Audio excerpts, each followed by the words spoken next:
Welcome back to A Celtic State of Mind. I'm Paul John Dykes, and today it's just the two of us. It's myself, it's Patrick McGulp. How are you doing, Patrick, after the weekend's exertions? Not bad. Definitely could have been better, obviously, with the result. But no, I didn't let the result spoil my weekend. Enjoyed the good weather. Um, and looking forward to hopefully a treble, trophy day, the Tron Gate, three more wins in the league to achieve 104 points. Just need to keep on going and make a make it a very memorable and historic season. You're right. You're right about the weekend not ruining the result, rather not ruining your weekend. The result certainly will not ruin our season. It won't allow us to forget all the good things that have been done, Patrick, and that's a massive point to make. I'm going to point to the jersey behind me here because for the last couple of days, I've had one of the most sensational Celtic change kits on this mannequin. It was the silver and pink effort. And I decided to put it up there simply due to the fact that obviously there's been loads of kit leaks, etc. One of which we know for sure is a 100% cast iron genuine because people have started receiving their jerseys this morning from Adidas, who's obviously jumped the gun and got it on their site before Celtic have even launched it. So that's the away or third kit, which is a kind of couple of shades of green. I quite like it, to be honest with you. This one here, indeed, is not a Celtic jersey, but it's Ballymote Celtic. And if you want to search for them online, you'll notice that a certain brother Walfred is on the crest, Patrick. Beautiful jersey. This was donated to us by a friend of ours, Hutchie, whose brother is an ex-pro who used to play for Sligo Rovers, in actual fact. But it is relevant today because I was reading a couple of the press releases from the club this morning. They've confirmed that National Famine Commemoration Day will be once again at the forefront of all our thoughts. And at the weekend's game against St Mirren this Saturday, we'll be wearing our usual embroidery on the jersey to commemorate the Great Famine as well. And before the game, 10 o'clock, there's a mass down at St Mary's in the Calton, the birthplace of our club. So it's great that we continue to remember what is something that basically resulted in Celtic Football Club's formation, because in the 1840s, during the hunger, that's when many Irish immigrants came over to Scotland. By the late 1880s, Patrick, they were still being treated like second-class citizens. And then obviously Brother Wilfred's had this a vision to create a football club. And we are here today still talking about it all these years later. And it's a testament to, what Brother Walfred, John Glass, and all the founders created. The odds, you can't actually describe how much the odds were against Celtic and the Irish population and where we've come to be today, where, I know you've got Anne Gortamore outside St Mary's in the Calton, and Jeanette Finlay was a big organiser and proponent and helped to get that project off the ground. And she gave many talks, and I remember her saying, we only got uh, employment parity, I believe you call it, in 2002, people of Irish descent Astonishing. and stuff like that. So, I mean, you look at the journey from coming over here from the 1840s, being in a minority, treated as a foreign people in a foreign land, being discriminated against, and it's unbelievable where the Irish diaspora have come from to where we are today, 180 years later. So, yeah, I'll try and actually get along to that mass. I'm sure it'll be probably packed. I'd like to think it would be packed because it's one of the most important aspects of our club to remember. What these people came through. Our ancestors, not only the people that founded the club, but personally for me anyway, and I'm sure a lot of people, family history. So Yeah. a very important cause, and I'm glad that Celtic continue to do this every single year because it's important that people who maybe don't know about this, it's kept alive and remembered. Absolutely. And there's another generation coming through as well, Patrick. You're a lot younger than me. It's the next generation. It's my kids. And you want to always keep this fresh in the memory. You're talking about the employment parity in terms of the Irish. And we're only talking 20 years ago. That is unbelievable. It's astonishing. And then the oppression of Irish people in this country continues to this day. And it's, again, for me, it's a great way of ensuring that awareness every single year is raised. I love St Mary's. It's an incredible place. It's one of these places, Patrick, that it's at the heart of what Celtic is.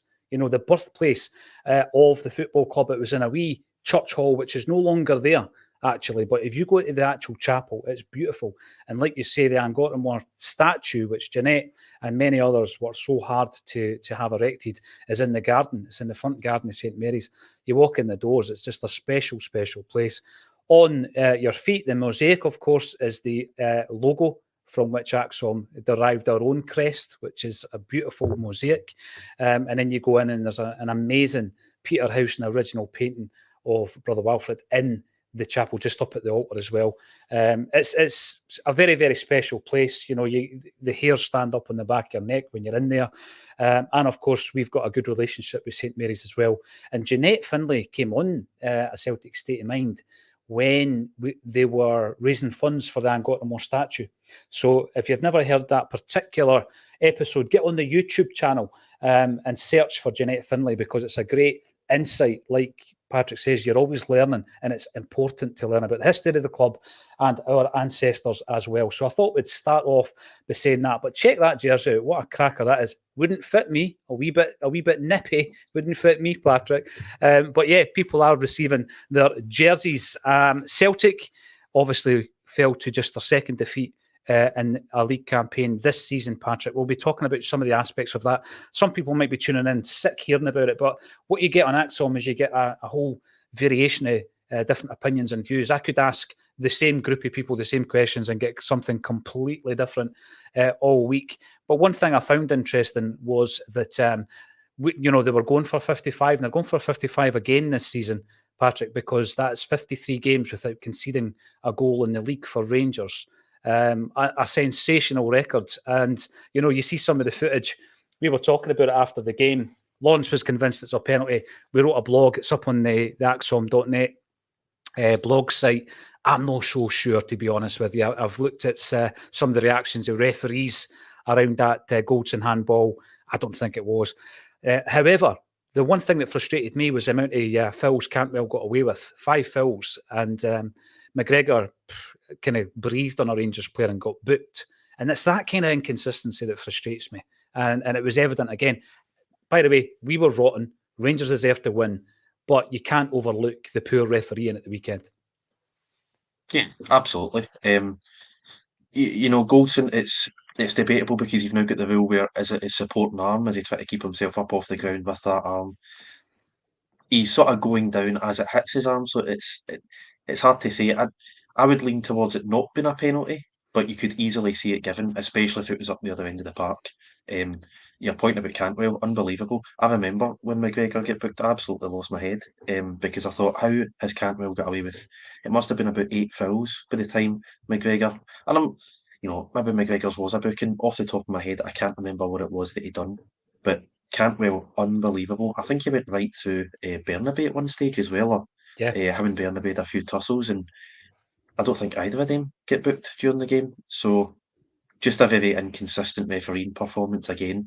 Much like, and I know Rangers fans like to think that they are constantly the victim of refereeing mistakes by Mr. Clancy, but when Kevin Clancy left the game at Celtic Park a month ago, I thought that was very inconsistent. I thought we had a terrible game that day, and I think Ange said as much. He goes, both teams very poor, referee quite poor as well, but it didn't go one way or the other. It was just a very poor performance. Mm-hmm. This time it was a poor performance from Celtic, and as you say, we deserve to lose the game, but you're just looking for a bit of consistency so that you're not coming away from these games constantly talking about the referee. Yeah, you said there, you can't even remember what Callum McGregor done. That's how insignificant it was. If you think back, Fashion Sakala starts to bolt down their right wing, and Callum McGregor does go over to him, but he doesn't body check him or any of that. He eventually loses his footing and goes down. There's a debate to even suggest that Callum McGregor touched him, to be honest with you, Patrick, but Steve McLean couldn't get into Callum into his boot quickly enough. And he done it in such a way that there's a contempt. You can see it. Yeah, he speaks to Cantwell, I think, twice during the game, and at no point is he actually cautioned for persistent fouling. So, yeah, we'll get that one out of our system. And by the way, with regards to the jerseys, apparently the club are going to launch that jersey that people have started receiving today in August. So I don't know if they're going to pull that launch forward, Patrick, but it's out there. The cat is out the bag. And also, we've got to speak about the SWPL. The title is going down to the wire. Big, massive game on Sunday, it is in actual fact, Celtic v Hearts, and we have switched it to Celtic Park. So we're going to have another opportunity to see the Great Green Wall. I think it's being referred to as the Green Wall. This, of course, is the initiative of the Green Brigade, Boys Celtic, the North Curve. They have a vision to have the entire Celtic end completely standing. And we got an insight, we got a little sneak peek into what the atmosphere could be like the last time the women's team played at Parkhead. It was unbelievable, Patrick. What an atmosphere. Yeah, totally sensational. I think we spoke about it on here last week, and I think if it's going to improve the atmosphere, it's going to create a larger standing section. I think hypothetically everyone would support that, but we also said that there are obstacles. There are people who sit there who maybe can't stand for 90 minutes and don't want to move.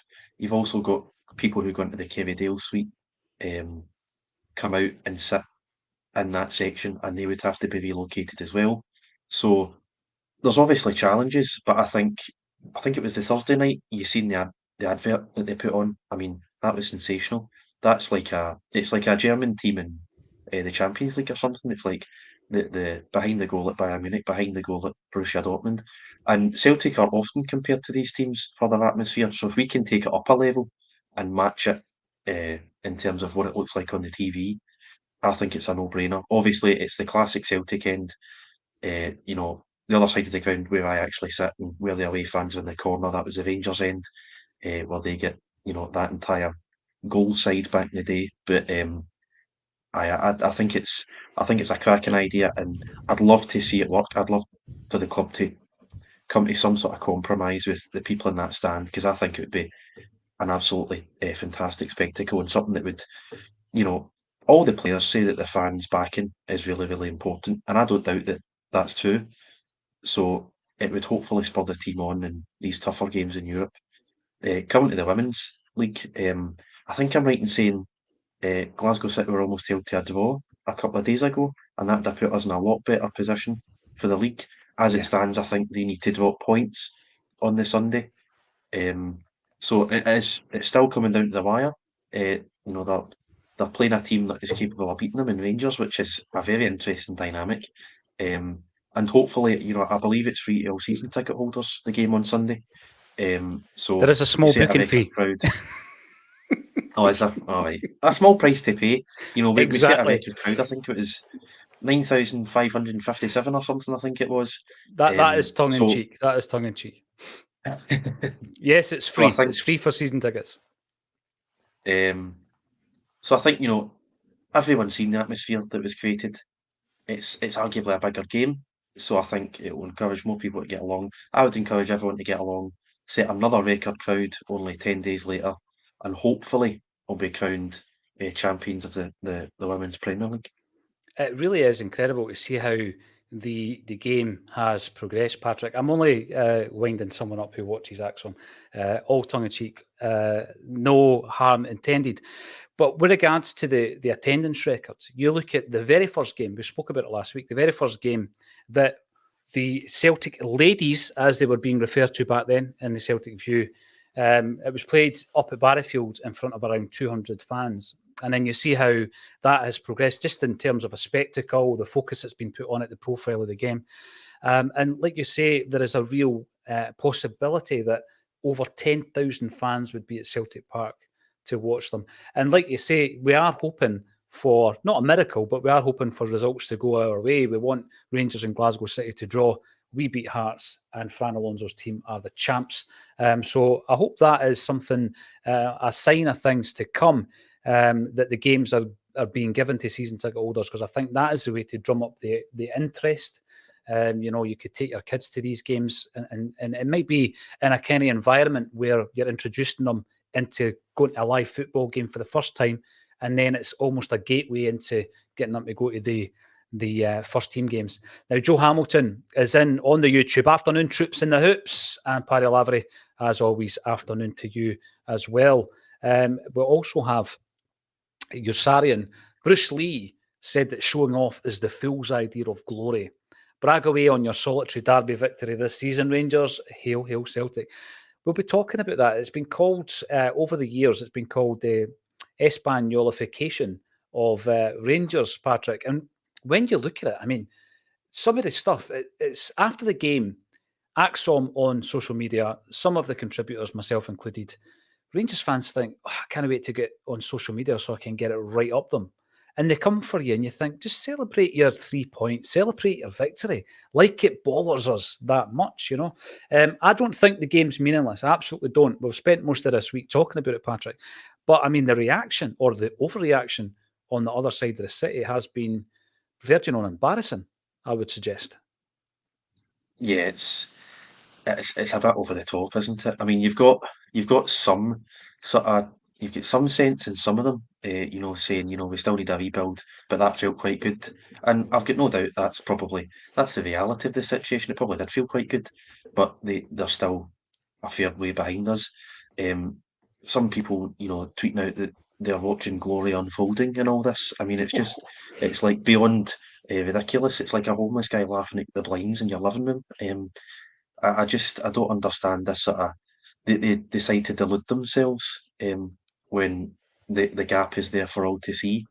Listen, there was stuff at stake. We could have beaten the Invincibles 106 points total. There's obviously pride on the line. The game means a hell of a lot. It's you could argue whether it's more or less important than European nights at Celtic Park. I prefer European nights, but obviously it's a big game and you're always dead nervous before it. Every time you watch Celtic, you want them to win. So there's a lot on the line, and we didn't win, and it was disappointing. But of all the games against them this season, it was by far and away the least important because the league had been wrapped up. We're in the cup final, so you just sort of take your medicine and move on. In my opinion, let them have their day in the sun, and if it leads them to delude themselves further, so be it. I'm not happy that we lost, but that is what it is. We know the reality of the situation, and I think you've got a lot of players in the squad who maybe aren't where we thought they were. I thought Ralston, Bernabe, and obviously Kobayashi had pretty bad games. Some of the decision making from the forward players again was a bit questionable when they got into certain positions. So maybe we're not as good as what we think we are sometimes, and maybe it was a bit of a reality check. So I think it'll hopefully benefit us in the long term if we're able to sort of step back and look at where we really are and where we need to improve going into this summer.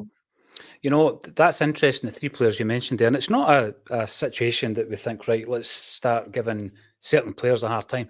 But when 3 of your defenders are having a poor game, it's going to result in one thing. And we have seen in the past where either one of the centre-halves, because I have seen Starfelt outshining Carter Vickers in these games, or both of them, or indeed, Carter Vickers having an absolute standout performance, they would normally keep the whole thing together.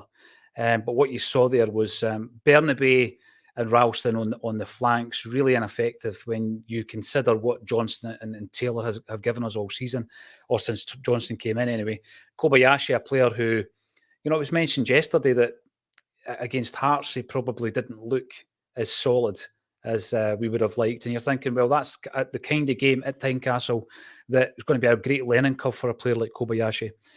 His next game, of course, is at Ibrox, and I thought he was very poor. And again, I've got to reiterate this. It's not just to try and focus on one individual, but he's a player that, on Acsom, it's been suggested as the long-term answer at centre-half. He might be a partner, for example, for someone like Carter Vickers. And we've seen him in 2 of probably the biggest challenges he's going to get in Scottish football, Tynecastle and Ibrox. And he's not come through with flying colours. Now, I think it's obvious when you watch the first 2 goals that he's caught napping at the first one, Patrick, because Obviously, he needs to react quicker than that. And he's out-muscled in the second at the second goal by John Souttar. But the third one as well, and I pointed this out at the beginning of the week, I felt that he was far too slow to react when McGregor and Starfelt had their mix-up. By which time, the Rangers player's miles ahead of him and he's playing catch-up. If he reacts to that and starts to get into a position where he can provide cover for Joe Hart, that's an avoidable goal. But all three goals were avoidable. And the frustrating thing for me is on another day, it's a drab, nothing each draw, and we've not played that well, and there's not really much to write home about. But what I found interesting was after the game, two things. Ange Postecoglou, he came out and said that he's not the type of person that gives freebies. He doesn't give freebies. What he's meaning by that is, we go on about getting minutes in players' legs and all that kind of stuff, Patrick. He made changes, and he said he thought the changes he made would have got the job done, and they didn't. And I felt, when I heard that, I thought to myself, there's a wee message there with Ange. He's gone on since then to talk about, the transfer business that we're going to be looking at this summer. And I think it's interesting because obviously a club like Celtic are going to be linked to so many players, and the vast majority of them are probably nowhere near a shortlist. But it fills column inches and it gets the newspapers and the broadcasters through a pre-season, I guess. But what we've been talking about this week is if indeed we are to lose a player or two, because it was alluded to, it wasn't confirmed in what Anne said, it was alluded to, then we can't, like you say, we can't rest on the laurels. We're not as good. The backups aren't as good as perhaps we thought they were. We're going to have to replace like for like in terms of quality, and that's not going to be easy when you look at the types of players who might be getting the interest from elsewhere. What did you make of the comments that Ange made? Yeah, as you say, no game's a free hit. I've just said I'm not as fussed as I was in all the other derby games. The league's wrapped up, we're in the cup final, so consequentially, it's not the most important game. But at the same time, you can't just go out and say, enjoy yourself, lads. Doesn't matter, this one. You need to perform at the highest level every single weekend because that's the standards that Ange demands, the club demands, the fans demand. And, they didn't do that. Not saying that they down tools, but they definitely didn't perform to where they can perform. And I just as I said, really, it will be a bit of a reality check for certainly for us fans and maybe for Ange and the players that maybe some of these guys either aren't good enough or don't have the mentality or I'm not sure what it is, but for whatever reason, a sizable chunk of the players didn't perform, and that's the reality. And we're going to be sticking with Kobayashi for the rest of the season Yep. because Carter Vickers been out. I'm assuming Stephen Welsh won't come in ahead of him. It might happen, but I can't see it. We're sticking with Ralston as well because, by the sounds of things, Johnson will be lucky to make the cup final. Taylor can come back in, so we might see a bit more of Bernabe. I'm not sure, but these guys, it's not last chance saloon. They're going to have another 4 games, 5 games to prove themselves. So I think it's just a bit of a wake up call for the players because we've seen these transfer windows. First season we get rid of 10 players, bring in 12. Yeah. We've spoken on here on Wednesdays before about the loan players coming back. Got a lot of deadwood in the current squad. We're trying to bring through young players, and we're also trying to improve the team. So this summer there could be a hell of a lot of changes, and people need to perform, and that's the reality of the situation. And it's not a warning shot to Kobayashi saying you need to be 10 out of 10 the next 4 games or you're away, but I think maybe just a bit of a reality check. I think. You've got to step up. And by the way, I think that there's players in the team who we now see as mainstays who have probably had a hard time in their early days, Starfelt being one of them, who has come on and now you look at him, you think he's pivotal to what we're doing. I find it interesting, like you say, that you've got 12 players out on loan, so they're kind of out of sight, out of mind. But they're coming back. They're coming back in the pre-season. We might be able to do a deal, for example, with the likes of Barkas. That would be phenomenal if we got any kind of money for them. But then you've got a group of players there who really haven't contributed since Ange has come back in. You see some knee-jerk reactions like bring Liam Scales back and all this kind of stuff. You think, no, this is what we're talking about. We're talking about a standard that if we lose a player, we're going to have to up equal or up the standard of player that we bring in. And I think that when you look at the loan players, the only ones that are probably going to be brought back and given some time are the ones that have got youth on their side, Patrick. The rest of them, cash in, get as much as you can for them, save their wages, put that into the actual pot in terms of what you're going to be doing for your recruitment. And just been preparing us for a while about, the heroes and don't get attached. But I mean, that's what football's all about. That's what being a football fan's all about, is getting attached to players, Patrick. And I think there are some in the squad that it would be unthinkable for us to lose. And I don't even want to contemplate us losing one or two of the absolute top players. But let's have a wee look at the situations that Ange has been in when we've actually lost players who have been contributing, who would be classed as first-team players and generally starters. So when he came in, obviously had a very difficult job to do, and he retained the services of players like Nir Bitton and Tom Rogic. By the end of the season, however, the decision was made to let them go. The very fact that, the pair of them have barely had a mention this season, like, we shouldn't have let that one go, would suggest that he's probably made the right decision. He's brought Moy in, who, when he first came in, people were a wee bit underwhelmed. Some people were a wee bit underwhelmed. He turned out to be a solid and shrewd buy. And then the second example was Giakoumakis and Juranovic. And I think until recently, most of us on here were saying, but we've had an upgrade on the right back. And that's up for debate, of course, but we've had an upgrade in the right back. And some people even said that, we've just basically had a younger version of the centre forward. But after that game against Rangers, and maybe some of his other performances, people are starting to ask questions about the development of O, that he's maybe not quite there yet. And, you think to yourself, Giakoumakis used to give Rangers a torrid time. So, it's going to be very difficult to maintain that standard in the transfer market. And I think there's some concerns following what Anne said, but the money's there. So if we do need to bring in, and it's going to cost you a few quid extra, a player of a higher standard, then we are going to be in a position to do that. What's your thoughts on the way we've been able to replace first-team players, the two batches of two there, Rogic and Bitton, and then Juranovic and Giakoumakis? Have you been pretty satisfied that we've been able to replace them? Yeah, I've been pretty impressed. I'm not saying I was a massive Moy fan right from the off. I defended the signing when it happened. And actually, when I started to see him play, you think of that game at St Mirren when we lost 2-0. I thought, oh, maybe I was wrong here. And he didn't really impress pre-World Cup. And it was only after the World Cup everyone sort of got on the bus and was like, oh, this guy's a player. So I thought the only possible barrier to the signing was his age, and the fact we got him for free totally makes it's not really a risk apart from the wages, and I think it was a shrewd buy.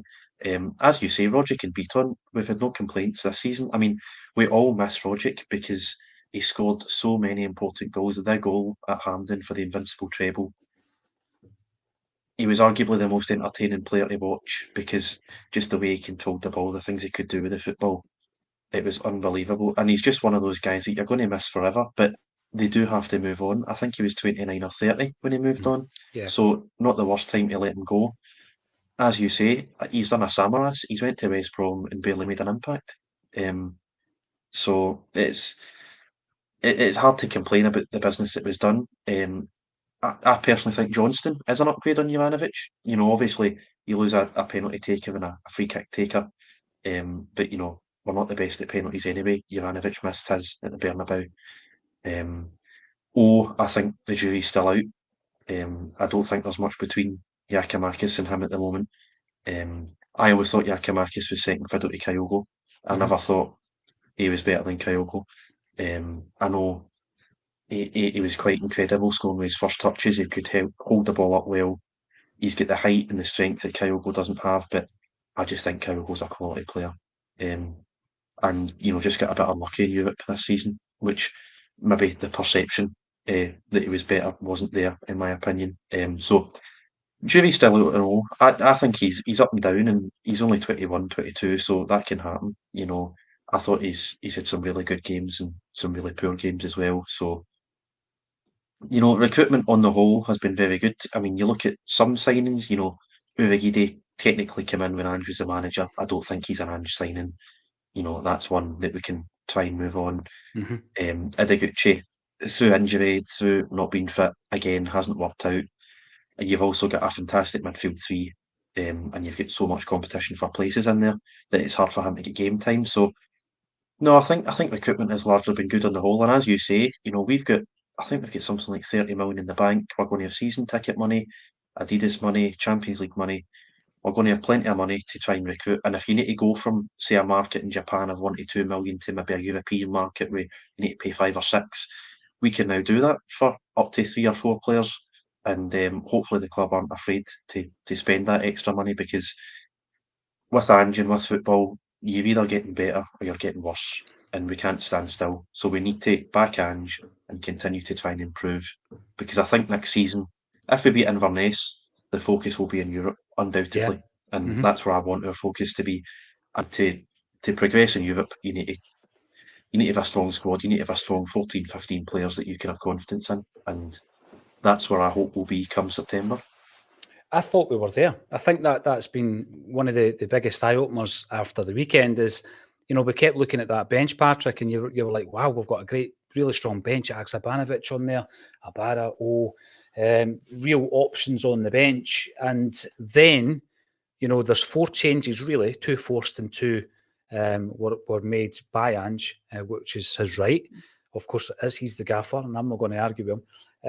But you see 4 key players being removed from that 11 that's been fluid all season, scoring at will at times, really entertaining, really high intensity, and we looked decidedly average. And now, within the isolation of that one game I'm talking about, I'm not saying an average side, and that was a wee bit of a concern. Now, there was an interesting blog. I did find it interesting. It's not just a case of me trying to punt the blog, because it's out there. It's Acsom.net, but the blogger was looking at the tendency after the second year in a manager's tenure for the recruitment to change slightly. So, they come in, they get some players that they want, they get the success, Patrick, and then we don't really follow it through in the third season.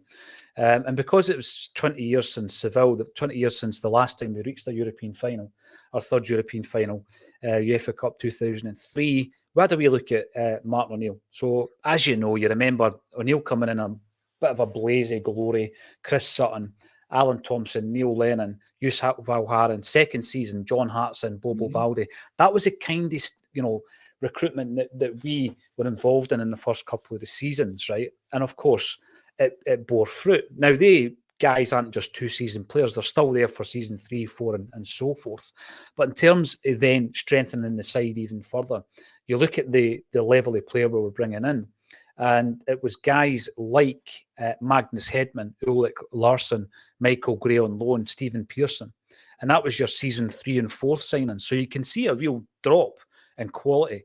And it's about being in that position where you think, right, we've got a right good squad here. We're doing things in Europe. We're dominating domestically. Let's push on. Let's bring in another 2 or 3 really, really, high caliber players. And I think it comes down to the ambition of the manager and the fans against the ambition of the board. The other example that was looked at was Brendan Rodgers, of course, and he comes in. The types of players he buys in season 1 and 2, I say buy, Edouard was a loan deal. Moussa Dembele, Scott Sinclair, Olivier Cham, Paddy Roberts on loan, Odsonne Edouard on loan. By the time he leaves the club, we've got loads of loan players in, like you'll remember Filip Benkovic. I actually thought he was pretty good. Daniel Arzani, Oliver Burke, Timo Weah. We've also got guys like Jeremy Toljan, Malumbu is in the building, Bio's in the building, Shved's in the building. And these guys have come in season 3. Is it a concern that the boards might think, wow, we've got a really good squad here. Let's just kind of like take the foot off the gas a wee bit. Because there has been complacency shown by the board. And it's easy to say, but that was then, this is now. But largely, particularly in the Brendan Rodgers era, largely the same figures are at the club. Yeah, it is a concern just looking back and you see these transfer windows. I mean, you've got caveats for all of them. You didn't mention Gordon Strachan. I personally don't remember the summer of 2007. Just off the top of my head, did we sign Scott McDonald in 2007? Is that have I got that right? Have I got that Scott wrong? I'm McDonald not too sure. and Kenny Miller, perhaps, as well. Oh God. Yeah. Sorry to mention him. So, no, I'm just thinking, Strachan's first 2 seasons, might have had up and down periods, but we won the league pretty comfortably. The third season, it's a struggle. You could say we get lucky with the way Rangers tapered off. Obviously, we still have to win the games, but it was a hell of a struggle, and you have those two derby games at Celtic Park that really get us over the line. Um, so you can look at these third seasons and think, God, this is the time you really want to kick on. And Yeah. I remember listening to Celtic Underground at the time, um, saying, right, we've won the treble in Rodgers' first season. Now's the time to focus on Europe. And we get to the last 32, Europa League, Zenit. Bit of a tough draw, but we absolutely battered them at home, and we only get 1-0. And you think, and then we totally collapsed over in Russia. 3-0 at half time, ties over, and you've just got to focus on the treble again. And you're saying there about O'Neill and Rodgers. I think there's definitely caveats for those two windows. We were spending at an unsustainable level for O'Neill's time. Hmm. Hmm. That wouldn't be the case now if we went out and made loads of signings, because we are cash rich and we do have lots of assets that we can sell. Rodgers' third season, he's meant to be looking towards China. He's trying to take Dembele with him. He's Yeah. really taking his eye off the ball. Not been included. I think it was the Arsenal job. He was offended that he wasn't being considered for the Arsenal job. Um, you know, the board decide not to spend much money. They haggle over John McGinn. The only real signing we make is Edward and Izagiri. And as you say, all those loan players, and we're left in such a mess when Lennon's made the permanent manager. And we don't have those two caveats. Ange isn't looking elsewhere. The players aren't looking elsewhere. We do have the money to spend. So if it doesn't happen this summer, you really do only have the board to blame. Hmm. Um, so hopefully, we will look to continually improve, because that's the only way you're going to sustain success in modern football. You can't stand still because you're effectively going backwards. Um, so I think we should look to sort of recent history and Hmm. make sure we don't make the same mistakes. No, you're right. And you're right to also mention Gordon Strachan. I think he's done amazingly well. You think his first season when he comes in, the signings we made in Nakamura, Zaraski, Boruc, brilliant, superb. And these guys, I thought, done superbly, not only for Strachan, but for Celtic for a number of years as well. I thought he was really shrewd in the transfer market. He was downsizing, no doubt about it. A lot of the big earners that had come in O'Neill's time were slowly being filtered through the system and leaving the club as well. So Strachan done brilliantly. And what a segue into our gig with Gordon Strachan. Gordon Strachan will be joining Acsom. Boom. We'll be joining Acsom live on stage in Glasgow. And if you want to come along, ticket link is underneath. That looks as though it's heading towards a sellout, incidentally. So come along and see Gordon Strachan. And by the way, it's a slightly different event when Gordon Strachan's on the mic, because not only does he speak, he also has a presentation. So he will bring up certain images and stuff like that when he's telling you stories, which is always good fare. I found it interesting over the last couple of days, actually, there. We've just been mentioning some of the players that came in under Rodgers, Dembele and Edouard, and it was a real regret in mine that we didn't see a partnership developing between those two. So I found it interesting that Palace apparently might be interested in Dembele. And, that might resurrect Edouard's career down there, because it seems to have tapered off, doesn't it? Definitely. That would be a really interesting partnership. It was the summer of 2018 he left, so you're talking, 5 years later, we might finally see that partnership, not for Celtic, but for two guys who I suppose are coming into the prime of their careers. I believe Dembele's about 27 now. Could be wrong, but I think he's about 27, and Edward will be about 25, 26, if memory serves me right. So that would be an interesting partnership. They're in the Premier League for sure next season. Roy Hodgson, interesting appointment. And you're right in what you say, Edward's career has tapered off a bit, and it shows that the grass isn't always greener. Mhm. When you look at the moves, Edward joined up with Vieira at Palace, and Ayer went to newly promoted Brentford, and not many people would have backed Ayer to have the better first two seasons, but he Yeah. has. I'm not sure if he's a regular starter for Brentford, but Brentford are certainly doing better than Palace, and yeah, I'm sure Ayer's doing better than Edward personally, because I don't think Edward's a regular for Palace at all. So it would be interesting to see that link up. That's assuming, of course, Big Musa doesn't come back to Celtic, which would be another interesting move if it were to happen. Yeah, it definitely would. I was a big fan of Ayer. Anybody that watched Acsom during his time at Celtic would know that. I'm a massive fan. And I actually think, Patrick, he's going to make another step up. I'm not going to compare him to Van Dijk, of course I'm not. But you know how Van Dijk went down south and then got another big move. Similarly to Andy Robertson, not a Celtic player, of course, goes down there, stabilises, acclimatises to the demands of the game, then gets on another move. And I think Ayer's probably in that boat as well. Jungle Lion, hopefully Celtic sign 2 or 3 first-team starters, not potential players. Let's go for the kill and a good shot at Europe. By the way, I was delighted, I've got to say, I was absolutely delighted that we managed to sign young Philip Scorb. I know that he's not a household name. He's 15 years of age, but Celtic did get the signing over the line there just over the last couple of days. Philip's a boy who we've been keeping an eye on in the studio because him and his old fella were in here a couple of years ago, Patrick, and some of the footage I was watching of him scoring goals at that age was incredible. The first thing that struck me when he came in was the build of the boy, and he was only maybe 13 at the time. Massive boy. His dad's a PE teacher, so he helps him out with the physical aspect of it. He looks like a real talent, but I think a couple of months ago there was a story running that Rangers were winning the race to sign this player. Who had been down on trial with some English clubs. He's been down with Leeds and also with Wolves, and I know Newcastle were interested. I think Sunderland were interested, but he signed for Celtic, so brilliant at that age group. So hopefully he does well. All the best to Philip and his family. Now, with regards to what we do in the transfer window, there's one thing that struck me, and again, not an opportunity to try and have a dig at a particular player, but I was looking at where we are with the goalkeeper situation.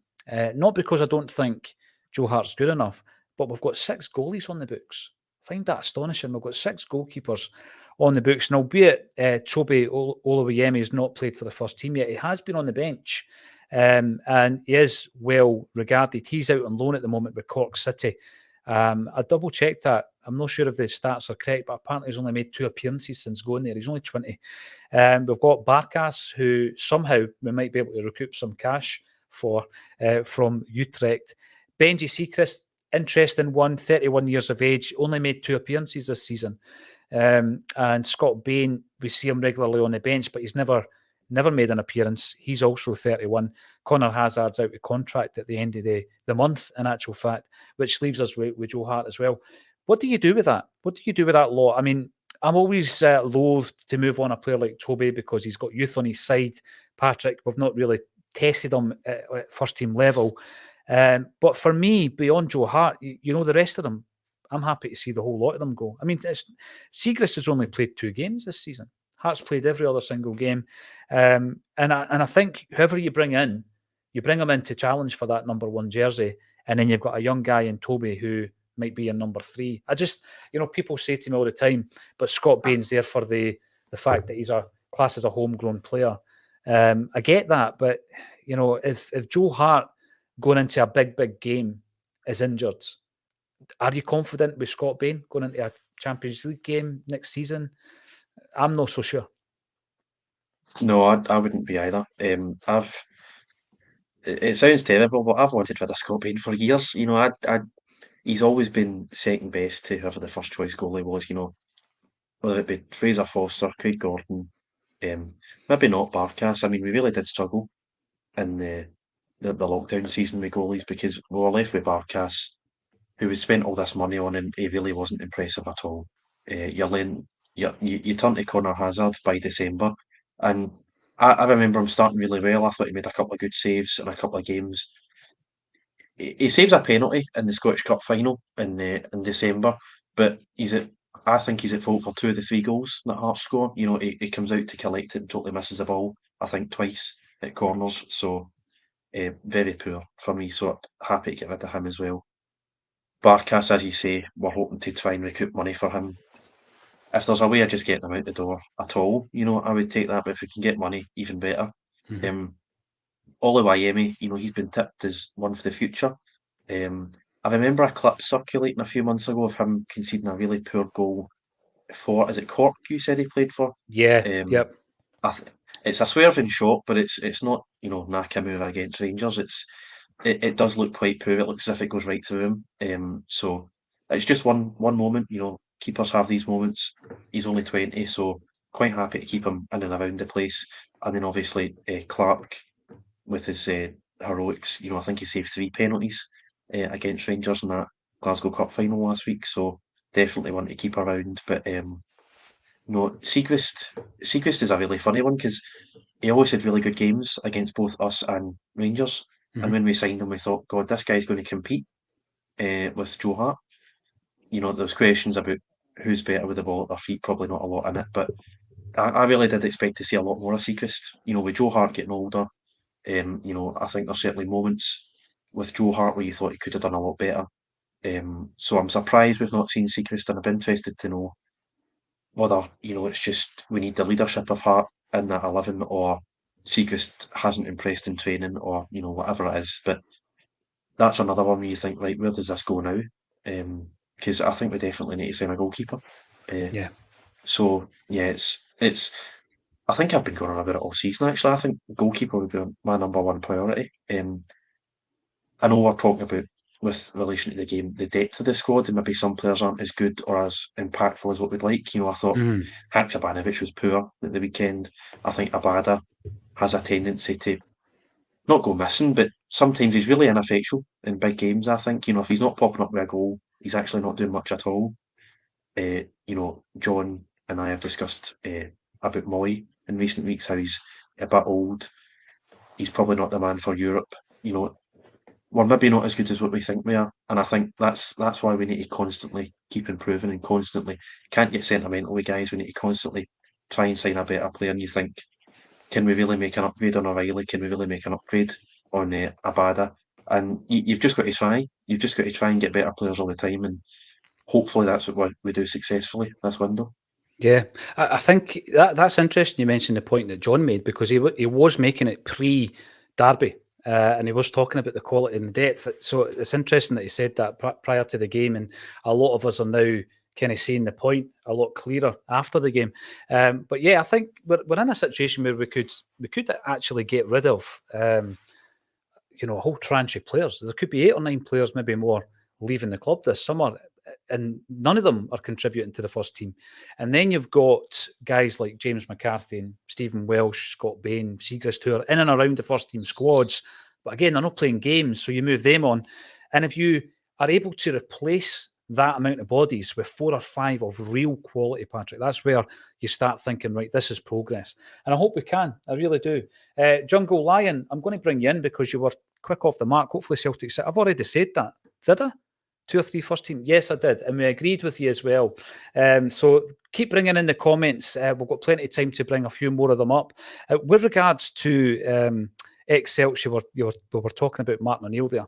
I seen a really funny clip this morning with Matty Elliott. He was speaking on the Under the Cosh podcast. I don't know if you've seen it. And obviously, he became kind of like one of these guys that always played for Scotland for a spell. Centre-half, Leicester City. I think he was part of the 2 League Cup wins that Martin O'Neill was the manager doing at Leicester. And, there was a core of players there, Patrick, like Neil Lennon was one of them, Steve Guppy, Matty Elliott, Muzzy Izzet, I think, who you thought were pretty handy players, useful players.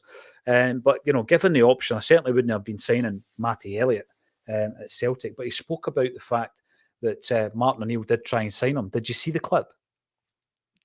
Didn't actually. I've not seen that. Now, the thing is, I mean, Elliot tells a story about the fact that there was maybe this expectancy when Martin O'Neill went to Celtic that he might come back in for a couple. And obviously he did. Neil Lennon took a while to get that deal done, actually. And then in season 2, he signed Steve Guppy. He was paraded on the same day as John Hartson alongside Momo Silla as well.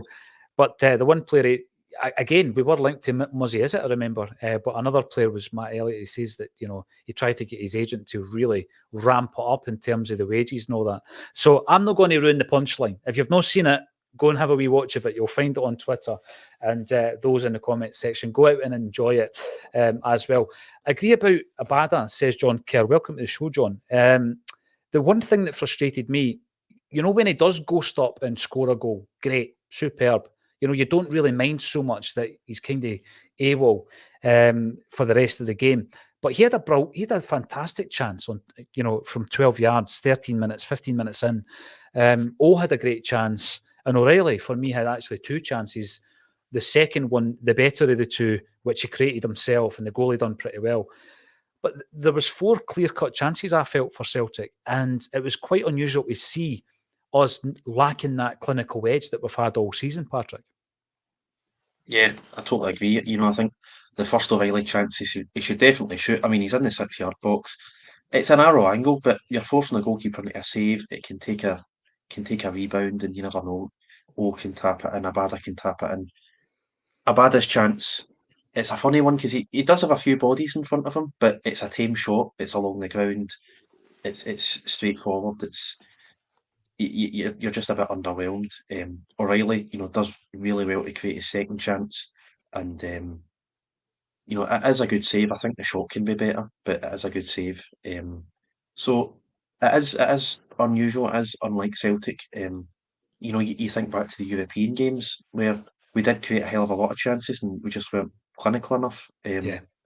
I think our expected goals was something like 7, and we only scored like 3 goals. So you can consider yourself unlucky. You can say you need to do better in front of goal, whatever it is. But I think in the games that we've lost or dropped points, I think it's not because, I mean, we were poor on Saturday. Let's be honest, we were poor, but we still had 4 really good chances, and we let ourselves down in front of goal. Let ourselves down at the back as well. You can look at all 3 Rangers goals and you can say you've either shot yourself in the foot or you can do a lot better. And you can do a lot better for all their goals, but we can also do better in front of goals. So, all is not lost. There isn't this massive gulf. Hypothetically, we could have drawn, we could have won. I don't think it was a 3-0 game. You're disappointed, you move on, but we do have these chances in these games where you think, that could have been what could have been. And I think, we talk about the mentality of this team and how we're constantly grinding out results and we're constantly just battering opponents, and we do, and it is true. And, we're about to win a treble, hopefully.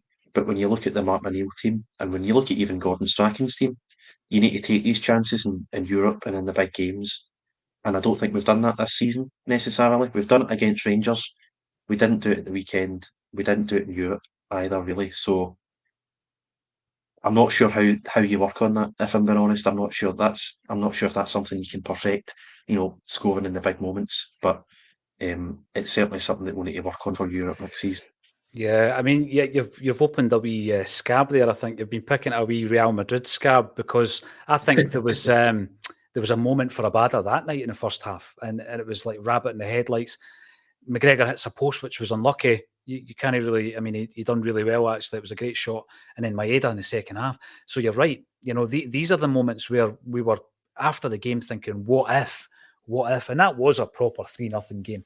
Like you say, the game at the weekend really wasn't, and if they want to get carried away with it, just let them, because that level of delusion is fine, because that's complacency, thinking that they're better than they actually are. We'll just keep our own house in order, I think. Now, the Urban Culture, fair play. Bain at Ibrox, what a performance. I know exactly the one you're on about. Chilwell also comes in to see his first game for us at Ibrox was awesome. He was actually. And John McVeigh is going to the Japan tour.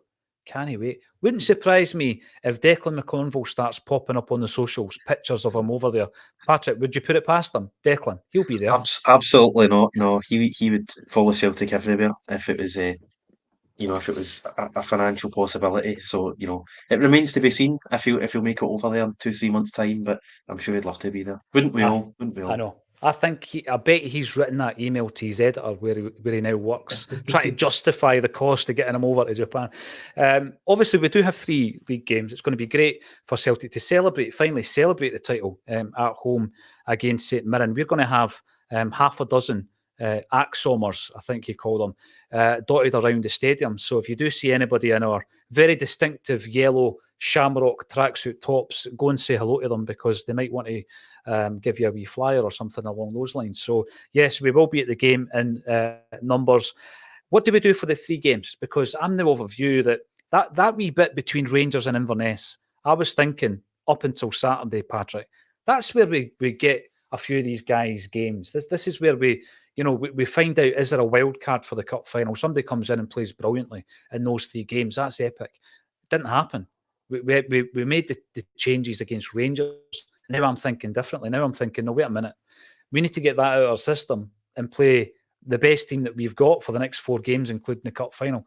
How do you play it? I think certainly this game at the weekend is the one where you'd say, you can definitely try and play a few younger players with less game time.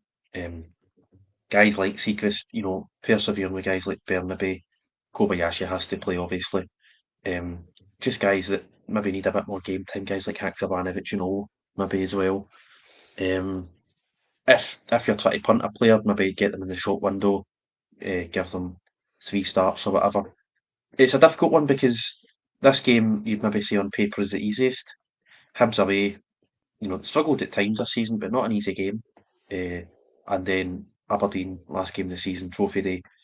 You want to finish the season on a high. You want to keep players in a bit of a rhythm going into a cup final because Inverness, you seen it. Rangers versus Hibs Scottish Cup final 2016. Rangers didn't play for a month and it really affected them, whereas Hibs had the playoff games and they were kept ticking and they were sort of still fresh. Inverness won't have played for a month by the time the cup final comes around. So we need to make sure that we're still ticking over, we're still fresh. So I think that last game of the season, you're going to have to start, I think, your strongest 11, and then maybe in the second half, if we're 2, 3 goals ahead, try and change it about. Hibs, again, I'm a bit funny about because I still want to win the game, and that's the first priority. But you'd also like to see both there and this weekend against St Mirren, maybe a bit of rotation, maybe either if you're trying to sell a player or find out more what he's about in these types of games. Is he of the standard for next season? Then these next 2 games, I think, are the time to test that out. Yeah, it's going to be interesting because I'll tell you, I think there was a few raised eyebrows, Patrick, when the team lineup arrived. At what time would it have been? 11:30 or the back of 11 on Saturday, and you're looking at that thinking, all right, we'll go with that, Ange, because we do trust you and all that. But it was quite surprising to see. I don't think there'll be any strange decisions in that someone comes out from the cold, for example. But as you say, there are a group of players there who are on the fringes. And, Haksabanovic, we've seen some great flashes from Haksabanovic.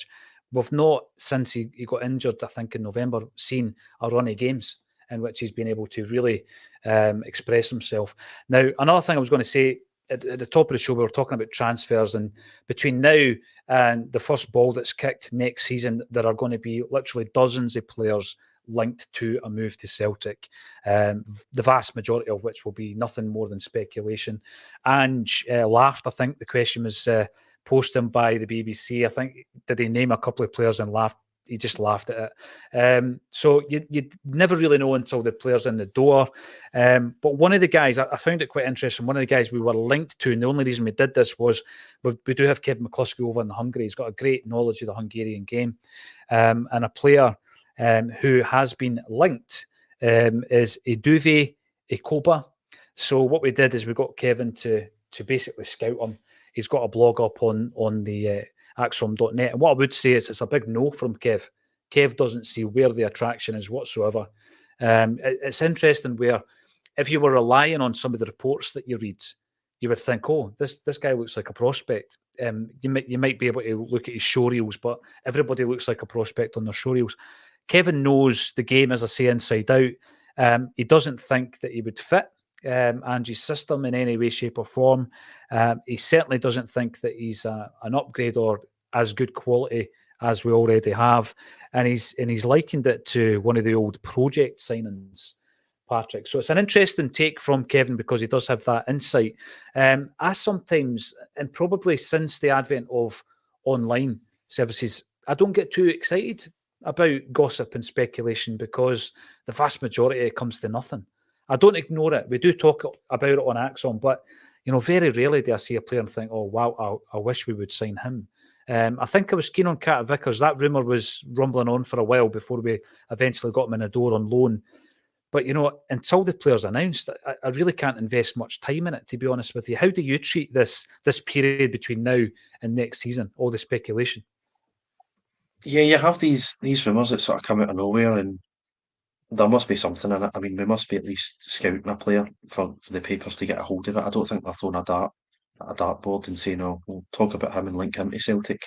Um, So I'm not sure where it comes from originally. I think, was it Cho, the South Korean player that was at the World Cup, had something like 4 million Instagram followers. Looked a decent player, quite tall, I believe. Um, I think he fancied himself as a bit of a model as well, with the Instagram Folk. followers that he had. But I was a bit excited about that because that looked as if it could happen. And then it's that sort of Matt O'Reilly situation where we're linked with this player. Well, hopefully it will turn into a Matt O'Reilly situation. We're linked with a player, we don't get him, we go for the second option, and the second option turns out to be better, and because we got Yeah, O, and that's what happened with both Riley McGree and Matt O'Reilly, and no, hopefully that comes to fruition. I did get a bit excited because I thought if we're expanding in the Japanese market, signing a South Korean guy with 3-4 million Instagram followers. I'm not saying we should sign him because of that, but that's an added bonus. That's something that can really help the club's image and the club's sort of commercial revenue. And signing a player who's had a good World Cup is always quite exciting. Apart from that, it's all just paper talk, really. At the end of the day, I mean, it reminds me of Rodgers' first window, summer of 2016, where nothing was ever really confirmed until Celtic announced it. I remember Moussa Dembele. I think the rumours only started about him a matter of hours before Celtic announced him officially. So it's good the way that Ange and the club go about their business, and I don't think we should be getting excited about anyone until they're actually, got their foot in the door. yeah. It was the same with Kyogo, I think. I remember the announcement. Colin was on the bulletin that day, and I was in Glasgow. Maybe I'm just scared since we didn't sign David Ginola. There's going to be people watching this who'll be saying, "I've never got over David Ginola choosing Newcastle over Glasgow," and you're maybe right, and that's why I don't pay much attention. Pat Dolan, Connor Hazard, a goalkeeper that can save penalties. Well, I never. I thought we'd learned not to give people jobs in the showers at Hampden after Neil Lennon got the job, but obviously Connor Hazard got a new deal in the showers at Hampden and all after that game. Incidentally, Neil Lennon might be back in the game. Olympiacos, a move to Greece. I mean, to be honest, right, other than Bolton, if he goes over there and he does well, in terms of a CV, it's quite an impressive CV, regardless of what you think of the last season and all that, because he's done it at Celtic. He had success at Hibs. He had success in Cyprus, and now he's going over to Greece. So fair play to him and good luck to him if he gets the job, Patrick. Yeah, definitely. I mean, that would be a real coup for him personally, and he's apart from maybe one season at Celtic, the thing he's good at is winning domestic games of football. I mean, he got Hibs to, I think it was 67 points. That's just a tremendous record for a Hibs manager. It always ends acrimoniously with Lenny most of the time. He walked out of Celtic first time. He was, sort of hounded out the second time because of how bad a season it was. It started to fall apart at Hibs. Cyprus, I think he's actually a bit unlucky to his credit. He done an interview recently and he said that's just how they operate. You lose 3 games and you're gone.